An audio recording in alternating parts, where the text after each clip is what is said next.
بیابان لە عێراقدا ڕوبەرەکەی دەکاتە 2 لەسەر 5 ڕوبەری گشتی عێراق و بە 168,000 کیلۆمەتر دووجا مەزەندە دەکرێت. دەکەوێتە بەشی باشوور و ڕۆژئاوای خاکی عێراق.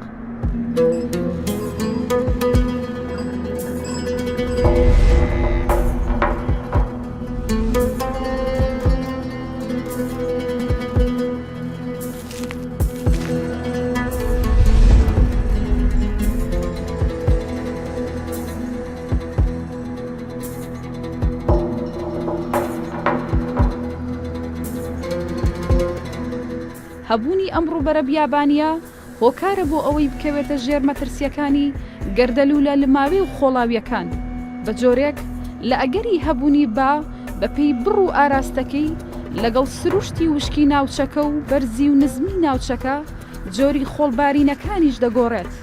بەڵام هەندێک فاکتەر دەبنە هۆی بەرزبوونەوەی ژمارەی ئەو خۆڵبارینانە و بەردەوامیان لەوانە نەپاراستنی سنوورە بیابانیەکان و هەبوونی جوڵەی سەربازی تێیدا، کەمبوونەوەی ئاستی دابارینەکان بە پێی وەرزەکانی ساڵ، بەرزبوونەوەی پلەکانی گەرما و کەمبوونەوەی سەرچاوەکانی ئاو لە ناوچوونی ڕوبەرە کشتوکاڵی و دارستانەکان.